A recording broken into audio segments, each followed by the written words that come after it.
ഹാർബറിൽ ചെന്ന് കഴിഞ്ഞാൽ പിന്നെ മീനിൻ്റെ കൂമ്പാരമാണല്ലോ കാണുന്നത്. എന്തായാലും ഞങ്ങൾ നേരെ പോയത് കുറച്ച് മീൻ മേടിക്കാൻ വേണ്ടിയിട്ടാണ്. ആദ്യം അത് കുറച്ച് ഞണ്ട് വാങ്ങി എന്തായാലും നേരത്തെ കരുതിയിട്ടുണ്ട്. അതിനോടൊപ്പം തന്നെ മീനിൻ്റെ വശത്തേക്ക് നോക്കിയപ്പോഴത്തേക്ക് ചൂരയാണ് കൊണ്ടുവരുന്നത് കണ്ടത്. നല്ല പിടയ്ക്കുന്ന ചൂരമീൻ കണ്ടപ്പോഴത്തേക്ക് പിന്നെ ചാടി വീണു ചൂരയും ഒക്കെ അങ്ങ് മേടിച്ച് നേരെ വീട്ടിലെത്തിയിട്ടുണ്ട്. അത് കഴുകി വൃത്തിയാക്കി ഒരു സൈഡിലോട്ട് വെച്ചപ്പോഴേ വാട്സൺ പറഞ്ഞു ഞാൻ തന്നെയായിരിക്കും ഇന്ന് ചൂര വെക്കുന്നതെന്ന്. ശരി, അപ്പോൾ ആ ജോലി വാട്സനും കൊടുത്തു. എന്നിട്ട് ഇന്നലെ ഞാൻ ആ വീഡിയോ അപ്ലോഡ് ചെയ്തിട്ടുണ്ടായിരുന്നു, ഞണ്ട് വെച്ച വീഡിയോ. അത് സന്തോഷമായിട്ടായിരുന്നു ഞണ്ട് റെഡിയാക്കിയത്. അപ്പോൾ ഞങ്ങൾ അടുത്ത ഒരു സൈഡിലോട്ട് ഒരു ചട്ടി അങ്ങോട്ട് വെച്ച് അതിലേക്ക് കുറച്ച് എണ്ണയൊക്കെ ഒഴിച്ച് കടുകുമൊക്കെ പൊട്ടിച്ച് ഉലുവയും പൊട്ടിച്ച് കുറച്ച് സവാളയൊക്കെ അങ്ങോട്ടിട്ട് കറിവേപ്പിലയൊക്കെ ഇങ്ങോട്ട് ഇട്ട് നന്നായിട്ട് വഴറ്റിയെടുത്ത് പൊടികളായ മഞ്ഞൾ പൊടി, മുളക് പൊടി, കുറച്ച് മല്ലിപ്പൊടി, കുരുമുളക് പൊടി ഇത്രയും ഇട്ട് നന്നായിട്ട് വീണ്ടും നല്ലതുപോലെ ഫ്രൈ ആക്കി എടുക്കുന്ന സമയത്താണ് ഞാൻ ഈ ക്വസ്റ്റ്യൻ ചോദിച്ചത്. ഈ തലയെ കെട്ടുന്നതേ സാധാരണ ആണുങ്ങളെല്ലാം കയറുമ്പോഴത്തേക്ക് ഇങ്ങനെ തലയെ കെട്ടി വെക്കും. എന്തിനായി തലയെ കെട്ടുന്നത്?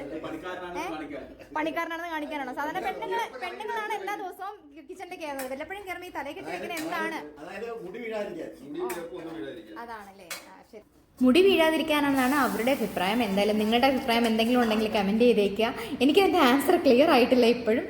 അപ്പോൾ എന്തായാലും അത് അവിടെ നടന്നോട്ടെ. നമ്മുടെ ഈ കറിയിലേക്ക് കുറച്ച് ഉപ്പും കുടംപുഴിയും ഇത്തിരി പിഴിപിടിയും കൂടെ പിഴിഞ്ഞൊഴിച്ചപ്പോഴത്തേക്ക് കറി അങ്ങ് നല്ല തിളച്ചു. അതിലേക്ക് തിളച്ച കറിയിലേക്ക് നമ്മുടെ പീസ് ഈ ചൂരയുടെ കഷ്ണങ്ങളെല്ലാം കൂടെ പെറുക്കിയെടുത്ത് കുറച്ച് നന്നായിട്ട് തിളപ്പിച്ചത് വെന്തതിന് ശേഷം അങ്ങോട്ട് ഇറക്കി വെച്ചു. പക്ഷെ അതിൻ്റെ മണം വന്നപ്പോൾ എനിക്കങ്ങ് ഭയങ്കരമായിട്ട് അങ്ങ് വായിൽ വെള്ളം വന്നിട്ടേ വയ്യായിരുന്നു. എന്തായാലും ഇതുപോലെ ചെറിയ വീഡിയോസ് ഇഷ്ടപ്പെട്ടാൽ ലൈക്ക് ആൻഡ് സബ്സ്ക്രൈബ്.